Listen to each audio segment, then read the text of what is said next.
नमस्कार, स्वागत है आप सभी का। मैं हूं कृतिका और देश का सबसे भरोसेमंद चैनल डीडी न्यूज पर लेकर हाजिर हूं आपका अपना पसंदीदा शो खबरों का सरपंच न्यूज पंच।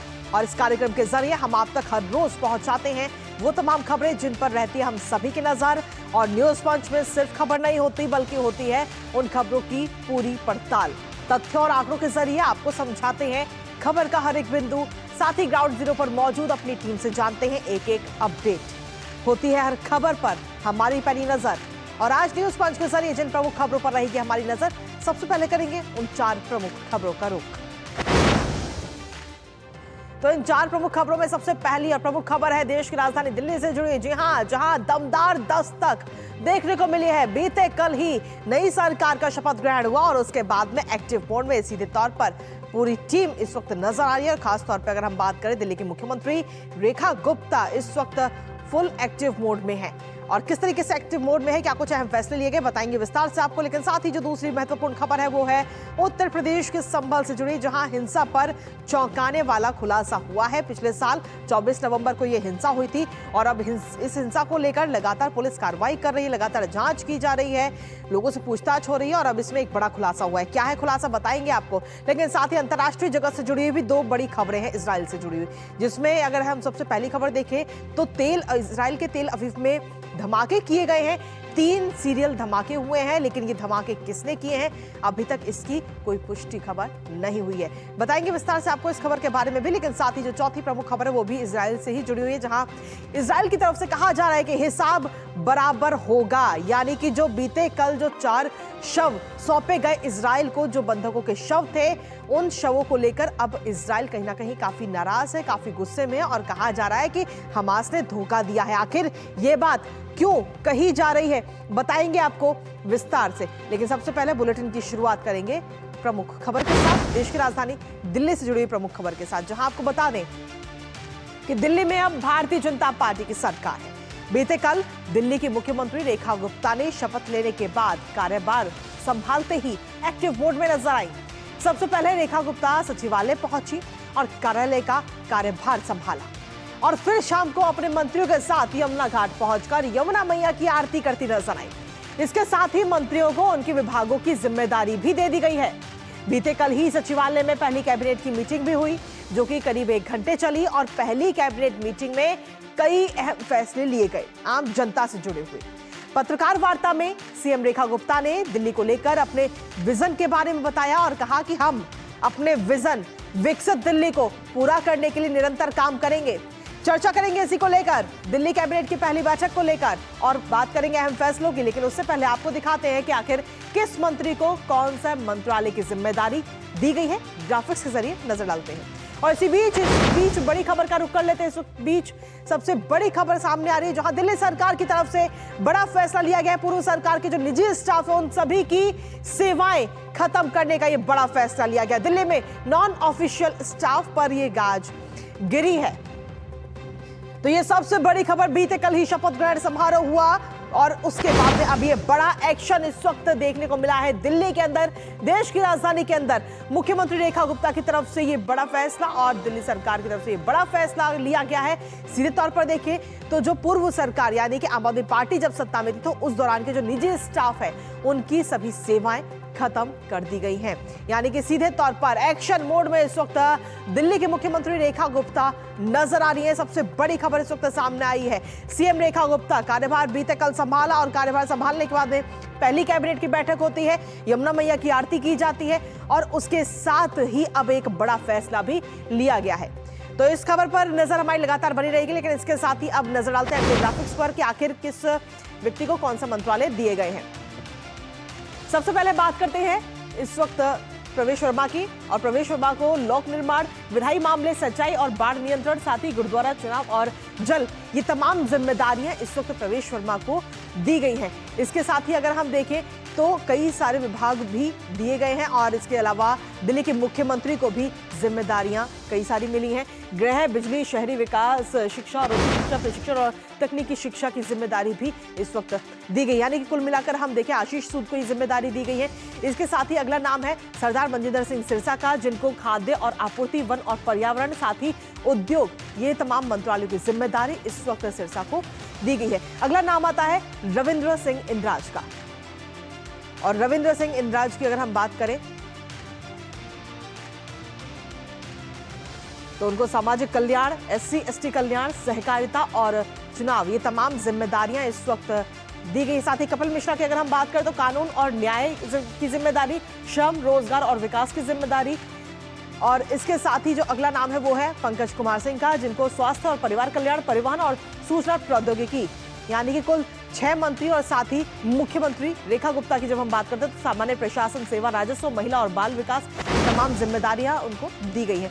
इसके साथ ही पहले दिन जो ताबड़तोड़ फैसले कल कैबिनेट की बैठक में हुए उनकी बात करते हैं। आयुष्मान भारत स्वास्थ्य बीमा योजना को मंजूरी दे दी गई है। हालांकि आयुष्मान योजना को लागू किए काफी समय हो चुका है, लेकिन दिल्ली के अंदर ये योजना लागू नहीं की गई थी। अब इसे लागू किया जाएगा। लाभार्थियों को कुल 10 लाख रुपए का स्वास्थ्य कवर मिलेगा। इसके साथ केंद्र और दिल्ली की ओर से, यानी कि दोनों ही सरकारों की तरफ से 5-5 लाख रुपए का योगदान दिया जाएगा। जो दिल्ली वासी हैं उनको सीधे तौर पर 10 लाख रुपए तक का स्वास्थ्य बीमा।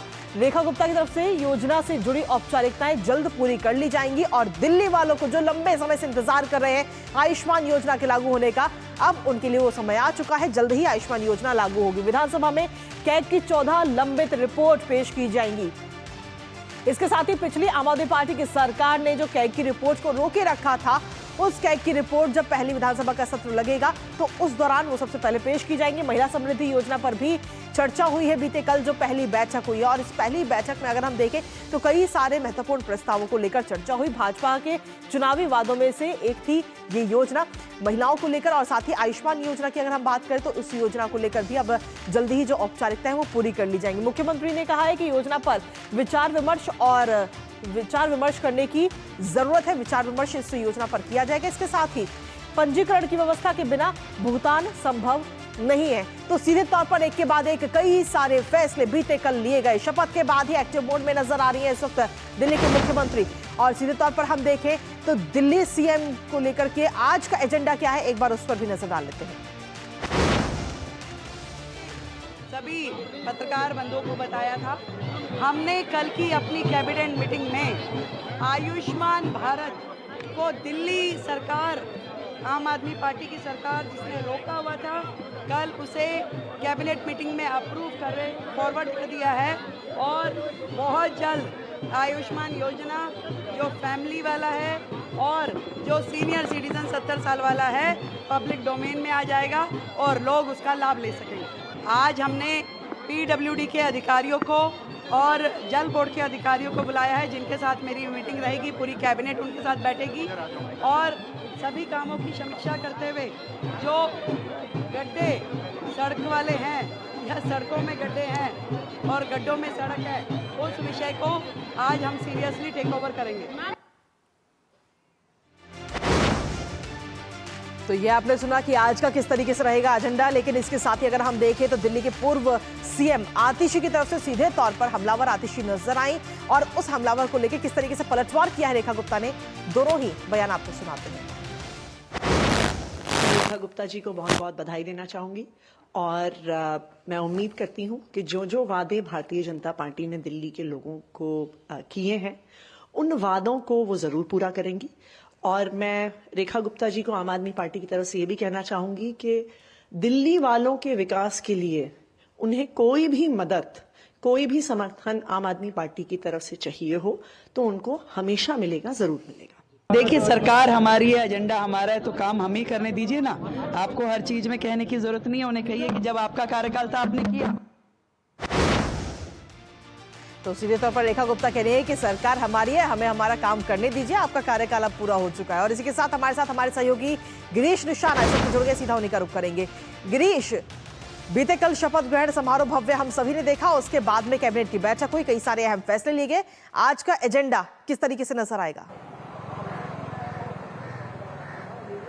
देखिए, कल की अगर बात की जाए कृतिका, तो कल आपने देखा किस तरह से सबसे पहले शपथ होती है। शपथ होने के साथ ही शाम को यमुना आरती के अंदर पूरा मंत्रिमंडल शामिल होता है और शाम को 7 बजे से दिल्ली कैबिनेट की पहली बैठक होती है और पहली ही बैठक के अंदर 2 महत्वपूर्ण निर्णय लिए जाते हैं। दिल्ली में आयुष्मान भारत योजना लागू होगी, इसके अलावा 14 कैग की जो रिपोर्ट है वो विधानसभा के पटल पर रखी जाएंगी। और अगर आज की बात की जाए, क्योंकि दिल्ली सरकार का आज दूसरा दिन है और अभी तक 24 घंटे पूरे नहीं हुए हैं और 24 घंटे में दूसरी कैबिनेट की मीटिंग होने जा रही है और कैबिनेट की बैठक के अंदर पीडब्ल्यूडी और दिल्ली जल बोर्ड के अधिकारियों को बुलाया गया है। और दिल्ली के अंदर जो सड़कों में गड्ढे दिखाई दे रहे हैं, या यूं कहा जाए कि गड्ढों में ही सड़क दिखाई देती है कई जगह पे, तो उसको पूरी तरह से निस्तारण करने के लिए दिल्ली की ये भाजपा सरकार पूरी तरह से प्रतिबद्ध है। दिल्ली की जनता को कोई परेशानी ना हो उसके लिए खासतौर पर जितने भी गड्ढे हैं उनको भरने के आज इस कैबिनेट की बैठक के अंदर निर्णय लिया जाएगा। इसके अलावा दिल्ली जल बोर्ड के साथ भी कैबिनेट की मीटिंग रखी गई है, जिसके अंदर कहा जा रहा है कि लोगों को स्वच्छ पेयजल मिलना चाहिए और भविष्य में 24 घंटे की इस पे प्लानिंग चल रही है कि भविष्य में दिल्ली की जनता को 24 घंटे स्वच्छ पेयजल मिलेगा। इसके ऊपर कहीं ना कहीं आप देख सकते हैं किस तरह से एक्शन में दिखाई दे रही है दिल्ली की भाजपा सरकार। गिरीश, लेकिन इसके साथ ही अगर हम देखें तो एक बड़ी खबर भी इसी बीच सामने आई है और सीधे तौर पर जो पिछली सरकार की तरफ से जो निजी लोगों को रखा गया था उन सभी पर यह गाज गिरी है। जी बिल्कुल कृतिका, आपने ठीक कहा है कि कल जिस तरह से 20 फरवरी थी और 20 फरवरी को राष्ट्रपति की अधिसूचना के साथ ही जो पुरानी सत्ता थी, यानी कि जो पुराने मुख्यमंत्री थे, पुराने मंत्री थे, उनके साथ जो निजी स्टाफ था उनकी सेवाएं जो है फिलहाल रोक दी गई हैं। जो निजी तौर पे जिनको अपॉइंट किया गया था उसमें कई तरह के अलग अलग स्तर पर लोग थे, चाहे वो मीडिया एडवाइजर के रूप में हो, चाहे कुछ ओएसडी के रूप में हो। इसी तरह से जो जितनी नियुक्तियां थी फिलहाल उनको कल समाप्त कर दिया गया है। अब नए मुख्यमंत्री हैं, नए मंत्री हैं, तो नई नियुक्तियां होंगी। ये सर्विसेज विभाग की तरफ से, जो दिल्ली सरकार का सेवा विभाग है, उसकी तरफ से नोटिस जारी किया गया है।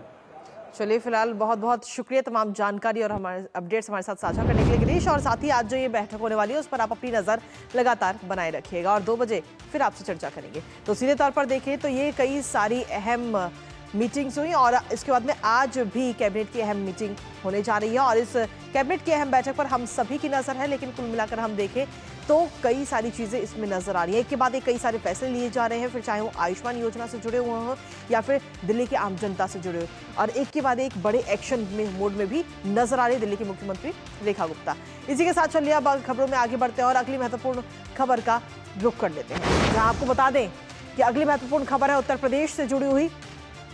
दरअसल हम देखें तो पिछले साल 24 नवंबर को यूपी के संभल में हुई हिंसा की पुलिस हर स्तर पर जांच कर रही है और इसी बीच एक बड़ा खुलासा संभल एसपी ने किया है और हिंसा के पीछे की वजह को उजागर किया है। दरअसल पुलिस ने हिंसा के दौरान उपद्रवियों को हथियारों के सप्लायर शारिक साठा गैंग से जुड़े मोहम्मद गुलाम को गिरफ्तार किया है, जिसे हिंसा का मास्टरमाइंड बताया जा रहा है। गिरफ्तारी के बाद पूछताछ में कई सारे खुलासे भी हुए।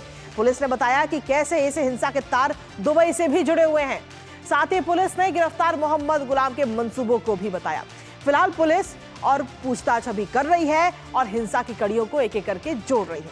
करेंगे इस पर चर्चा, लेकिन उससे पहले आपको बताते हैं कि गिरफ्तार मास्टरमाइंड के पास से क्या कुछ बरामद हुआ है और क्या थी उसकी प्लानिंग इस हिंसा को लेकर। तो सीधे तौर पर संभल हिंसा से जुड़ी ताजा अपडेट है, जहां गिरफ्त में मास्टरमाइंड का जो गुर्गा है वो इस वक्त आ चुका है और संभल कोतवाली पुलिस ने उसे गिरफ्तार किया है, गुलाम को गिरफ्तार किया है। संभल पुलिस ने तस्वीर भी इस वक्त हम आपको दिखा रहे हैं और कई सारे खुलासे पूछताछ में किए गए हैं। 3 पिस्टल और 16 जिंदा कारतूस बरामद किए गए हैं गुलाम के पास से। मोहम्मद गुलाम इसका नाम है और इसके तार सीधे तौर पर दुबई से जुड़ते हुए नजर आते हैं। इसके साथ ही अभियुक्त गुलाम शारिक साठा गैंग का गुर्गा है, यानी कि जो गैंग दुबई से चलती है उस गैंग का ये सदस्य। अभियुक्त ने ये कबूल भी किया है असला और सप्लाई का ये काम करता है। जो भी जब ये हिंसा हुई थी तो उस दौरान जो हथियार सप्लाई किए गए उनका सीधे तौर पर इससे कनेक्शन नजर आता है। इसके साथ ही इस हिंसा को लेकर क्या कुछ प्लानिंग थी और क्या कुछ इसने बताया है पूछताछ में, वो भी एक बार आपको बताते हैं। दरअसल अधिवक्ता विष्णु शंकर जैन को मारने की सीधे तौर पर साजिश थी, ये पूरी प्लानिंग थी कि जो व्यक्ति पूरा जो वकील है वो इस केस को लड़ रहा है, उसको मारने की प्लानिंग थी। कुछ समय से शारिक साठा गैंग का काम नहीं चल रहा था और ऐसे में अगर हम देखें तो हत्या से शहर में दंगा भड़कता और फिर उसके बाद में हथियारों की बिक्री होती। तो सोचिए किस तरह की पूरी प्लानिंग करके इस हिंसा को अंजाम दिया गया। अभियुक्त तो गुलाम ने पुलिस पूछताछ में कई सारे राज खोले हैं। सीधा रुख करेंगे इस वक्त हमारे सहयोगी का विकास हमारे साथ जुड़ गए हैं, सीधा उनका रुख करते हैं। विकास, सीधे तौर पर संभल हिंसा के तार जो हैं अब दुबई से जुड़ते हुए नजर आ रहे हैं और पुलिस एक के बाद एक कई खुलासे भी कर रही है। जी, पुलिस के लिए बहुत बड़ी सफलता है गुलाम की गिरफ्तारी। इससे पहले वारिस और एक और आरोपी गिरफ्तार हुआ था, जिसके द्वारा जो वहां पर लोग मारे गए थे उनके असलहों से फायरिंग की बात कही गई थी। और गुलाम की गिरफ्तारी के समय इसके पास से 3 पिस्तौल और 16 जिंदा कारतूस बरामद हुए हैं। और ये कारतूस विदेशी कारतूस इनमें ज़्यादातर हैं, उनमें वो कारतूस भी हैं जब पुलिस ने वहाँ पर खोजबीन की थी। पुलिस की फॉरेंसिक टीम ने जो पाकिस्तान और मेड इन यूनाइटेड किंगडम का जो कारतूस मिला था, इसके पास से भी एक बार इन 16 कारतूसों में पाकिस्तानी कारतूस मिले हैं। तो निश्चित रूप से इस पूरे मामले पर जो संदेह व्यक्त किया जा रहा था, पुलिस जिस दिशा में काम कर रही थी उसको उसमें बड़ी सफलता मिली है। इसी ने माना था कि इसी ने उस जगह पर हथियार सप्लाई किए थे उस जगह पर। और ये पूरी जो हिंसा हुई थी शाही जामा मस्जिद पर, यह सुनियोजित कांड था। यहाँ पर प्लानिंग कर कर यहाँ पर एक बहुत बड़ी घटना को अंजाम देने की साजिश रची गई थी। पुलिस की सफलता के कारण ये नहीं हो पाया। अब तक 79 लोगों की गिरफ्तारी इसमें की गई है। और पुलिस ने, कल एक खबर इसमें और जोर देना चाहता हूं कि पुलिस ने जो 6 FIR दर्ज की गई थी थाना कोतवाली संभल और थाना नखासा, उनमें जो है इन 6 मामलों में चार्जशीट भी दाखिल कर दी है। 208 लोगों के खिलाफ लगभग 500 से ज्यादा पेजों की चार्जशीट दाखिल की गई है। हालांकि जियाउल बर्क के खिलाफ अभी चार्जशीट दाखिल नहीं की गई है, चूंकि बताया जा रहा है कि उनके खिलाफ अभी हाई कोर्ट में मामला चल रहा है, जिस कारण कानूनविदों की राय ली जा रही है कि उनके खिलाफ चार्जशीट कब दाखिल की जाएगी। तो पुलिस के लिए बहुत बड़ी सफलता है और पुलिस बहुत तेजी से काम कर रही है। बिल्कुल। और अब आगे इस पूरे मामले में अगर हम देखें तो हिंसा की अब एक एक कड़ी को और जोड़ा जाएगा और आगे भी और गिरफ्तारियां हो सकती है। फिलहाल बहुत बहुत शुक्रिया विकास, तमाम अपडेट्स हमारे साथ साझा करने के लिए। और इसी के साथ चलिए अब अगली महत्वपूर्ण खबर का रुख कर लेते हैं। इजराइल से जुड़ी अगली महत्वपूर्ण खबर, दरअसल बीते कल इजराइल के बड़े शहर तेल अवीव में एक के बाद एक 3 ब्लास्ट हुए, जिनसे पूरा तेल अवीव दहल गया। हालांकि इन धमाकों में किसी के हताहत होने की कोई खबर नहीं है, क्योंकि ये ब्लास्ट बस डिपो में खड़ी खाली बसों में किए गए थे। फिलहाल अब संदिग्धों की तलाश की जा रही है और साथ ही जनता को सतर्क रहने की भी सलाह दी जा रही है। अब इस पूरे सीरियल ब्लास्ट के बाद वेस्ट बैंक में ऑपरेशन करने के लिए सेना को सीधे तौर पर निर्देश दे दिए गए। हमलों के बाद पीएम नेतन्याहू ने रक्षा मंत्री, सेना प्रमुख और शिन बेट और पुलिस आयुक्त से मुलाकात की और सुरक्षा पर चर्चा की। फिलहाल इन हमलों को लेकर आतंकी हमला इन्हें बताया जा रहा है और माना यह भी जा रहा है कि ये हमले इजराइल के पेजर अटैक का बदला हो सकते हैं। करेंगे चर्चा, लेकिन उससे पहले आपको दिखाते हैं कि इन धमाकों की तस्वीर। तो ये तस्वीरें इस वक्त आपको दिखा रहे हैं किस तरीके से धमाकों से इजराइल दहलता हुआ नजर आया है। और ये देखिए बसें जो खड़ी हुई थी, हालांकि अच्छी बात ये रही कि जब ये धमाके किए गए तो इन बसों में कोई भी व्यक्ति मौजूद नहीं था और सबसे अच्छी बात यही है। साथ ही आप देख सकते हैं कि जब धमाके हुए, धमाकों के बाद में बस जो है वो पूरी तरह से जल गई और जलने के बाद की तस्वीर इस वक्त हम आपको दिखा रहे हैं। ये बस डिपो की तस्वीर है। इस बस डिपो में कई सारी बसें खड़ी हुई थी और अच्छी बात यह है कि इन बसों में कोई भी व्यक्ति मौजूद नहीं था, यानी कि हताहत होने की कोई अपडेट अभी तक नहीं है और कोई भी व्यक्ति हताहत नहीं हुआ है। फिलहाल लगातार तलाशी अभियान चल रहा है वहां पे सेना की तरफ से खास तौर पे और ऑपरेशन वहां पर किया जा रहा है। इसके साथ ही अगर हम देखें तो ये 3 तस्वीरें इस वक्त आपको दिखा रहे हैं, अलग अलग जगह की ये 3 तस्वीरें हैं। पहली तस्वीर में आप देख रहे हैं कि धमाके होने के बाद में किस तरीके से वहां पर बस जो है वो खड़ी हुई है। वहां पर हालांकि टीम तुरंत पहुंचती है और जांच की जा रही है। दूसरी तस्वीर में आप देख रहे हैं कि दूर से ही आग की जो लपटें हैं वो देखी जा सकती है। और तीसरी तस्वीर भी इस वक्त आपको दिखा रहे हैं। कुल मिलाकर इस पूरे मामले में फिलहाल ये कहा जा रहा है कि इस्राइल की तरफ से जो पेजर अटैक किए गए थे ये हमास की तरफ से उसका बदला है। हालांकि इसको लेकर हमास की तरफ से अभी तक किसी प्रकार की कोई जानकारी नहीं दी गई है। इंतजार रहेगा कि हमास की तरफ से इस पूरे हमले की जिम्मेदारी ली जाती है या नहीं। इसी के साथ अगर हम देखें तो गजा में युद्ध विराम समझौते के तहत बीते और इस युद्ध विराम को लेकर हम करेंगे बात, क्योंकि बीते कल जिस तरीके से 4 शवों को लौटाया गया है, अब ये पूरा मामला एक बार फिर से उजागर होता हुआ नजर आ रहा है और इसको लेकर हमास पर सीधे तौर पर धोखा देने का आरोप इजराइल ने लगाया। आखिर क्यों लगाया ये आरोप, करेंगे विस्तार से बात, लेकिन उससे पहले रुकते एक छोटे से ब्रेक के लिए।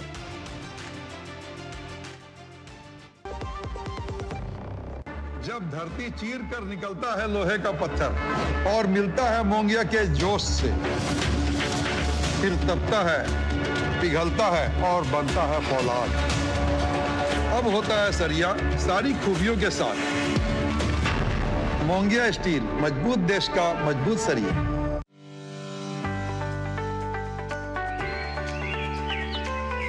अपनी धरती को हमेशा हरा भरा रखना हमारे हाथ में ही है, इसलिए मैं अपने कार के लिए CBG ही पसंद करता हूँ। ये अपशिष्ट पदार्थों से बनी कंप्रेस्ड बायोगैस है।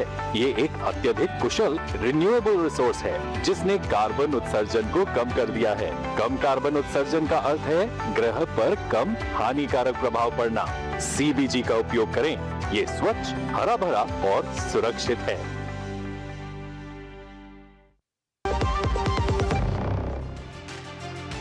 और ब्रेक के बाद एक बार फिर से स्वागत है आप सभी का। ये तस्वीर जो इस वक्त आप देख रहे हैं वो वाकई पूरे इजराइल के लिए भावुक करने वाली है। बीते कल की ये तस्वीर है जहां पर गजा में युद्ध विराम समझौते के तहत बीते कल 4 बंधकों के शवों को हमास द्वारा इजराइल को सौंपा गया और शवों की वापसी के बाद इजराइल काफी भड़का हुआ है, जिसके पीछे वजह है हमास का धोखा।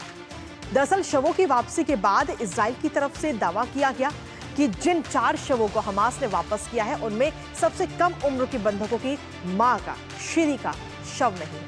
हमास ने धोखा दिया है और डील का उल्लंघन किया है, ये बात कही जा रही है। और इन शवों को लेकर 4 काले ताबूतों में रेड क्रॉस को ये सौंपा गया था। हालांकि अभी तक हमास ने इजराइल के इन आरोपों पर किसी प्रकार का कोई जवाब नहीं दिया है और साथ ही वहीं PM नेतन्याहू ने हमास को इसका जवाब देने की बात कही है। फिलहाल देखना होगा कि हमास इन आरोपों पर क्या कुछ प्रतिक्रिया देता है, करेंगे चर्चा, लेकिन उससे पहले एक नजर ग्राफिक्स।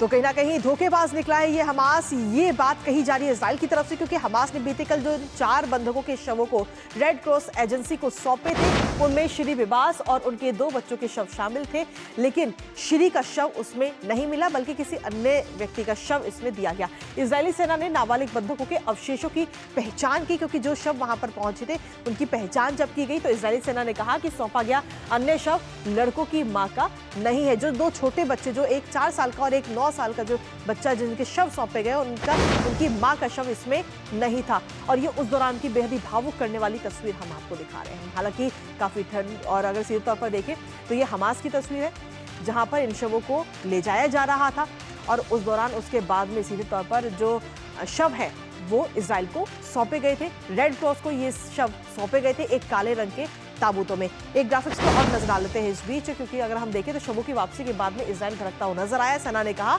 कि हमास ने समझौते का गंभीर उल्लंघन किया है, जो समझौता दोनों के बीच में है उसको उल्लंघन की बात कही।